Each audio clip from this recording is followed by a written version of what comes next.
Pada zaman dahulu, di daerah Ambulu, Jember, ada dua kadipaten yang saling berdekatan, yaitu Kadipaten Kota Blater dan Kadipaten Puger. Adipati Kota Blater mempunyai dua orang putra, yang laki-laki berwajah sangat tampan bernama Aryo Blater, dan yang perempuan berwajah cantik bernama Dewi Purbasari. Dua kadipaten yang bertetangga itu kemudian terlibat perang karena Adipati Puger, yang marah karena lamarannya kepada Dewi Purbasari ditolak oleh Adipati Kota Blater. Adipati Kota Blater menolak lamaran Adipati Puger karena Adipati Puger sudah terlalu tua, dan lebih pantas menjadi ayah Dewi Purbasari. Di samping itu, Dewi Purbasari juga sudah dilamar dan akan diambil menantu oleh Raja Majapahit.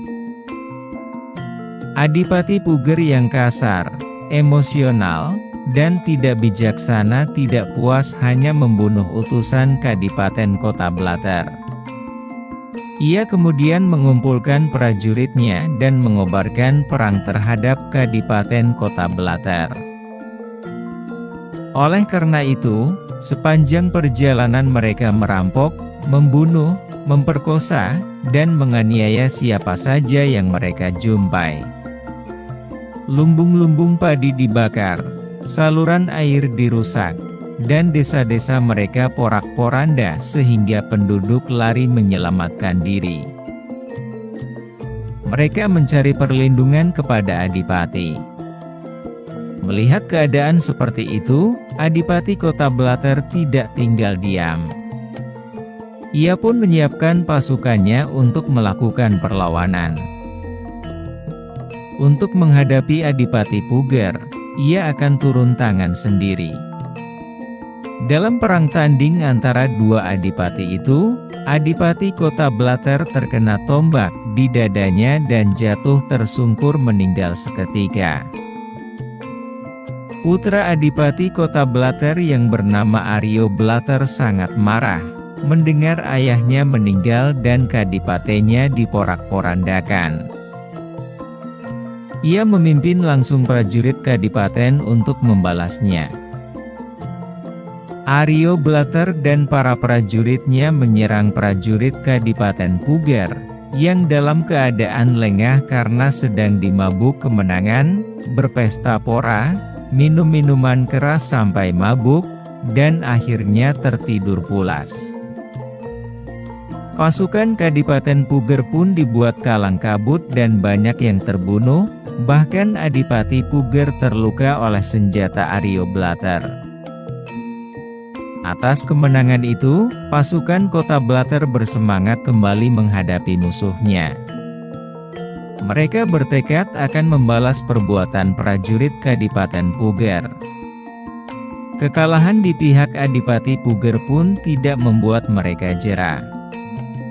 Setelah sembuh dari lukanya, Adipati Puger kembali menyerang pasukan Kadipaten Kota Blater dengan membawa pasukan berlipat ganda. Serangan Adipati Puger membuat pasukan Kota Blater yang dipimpin oleh Aryo Blater kewalahan karena jumlah pasukannya kalah banyak. Pasukan Kota Blater tercerai-berai melarikan diri, termasuk Aryo Blater. Dengan sembunyi-sembunyi, Aryo Blater menyusup ke desa-desa agar tidak diketahui oleh Adipati Puger dan pasukannya.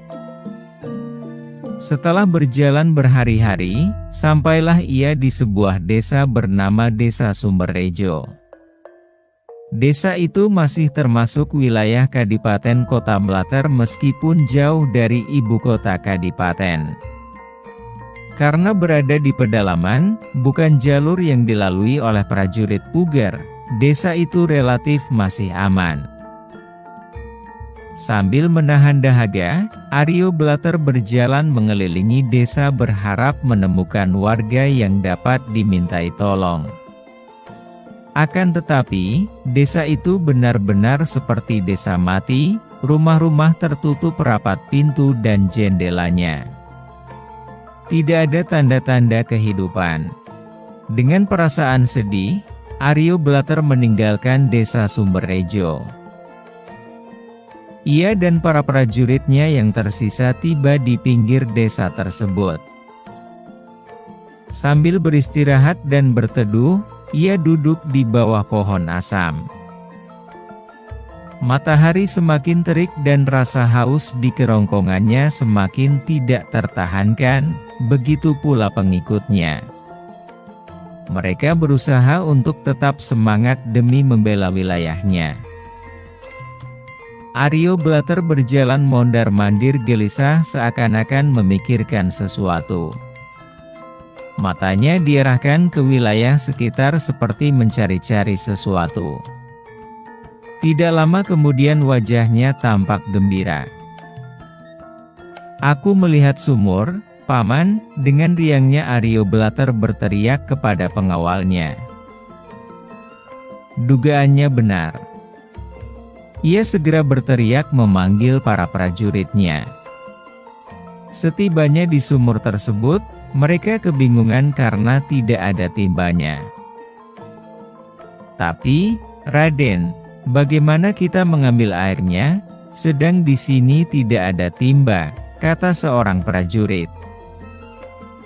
Aryo Blater memanjatkan doa dengan sungguh-sungguh agar dapat menggunakan kembali kesaktiannya.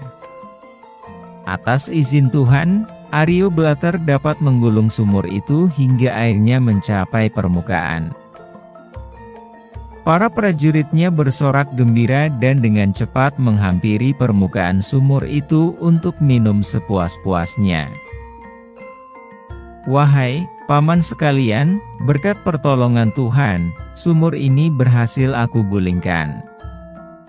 Oleh karena itu, aku akan memberi nama sumur Gumuling, dan sumur ini kelak akan memberi berkat kepada siapa saja yang minum airnya." "Terima kasih, Raden. Kami akan mengingatnya," kata para pengikut Aryo Blater dengan hormat.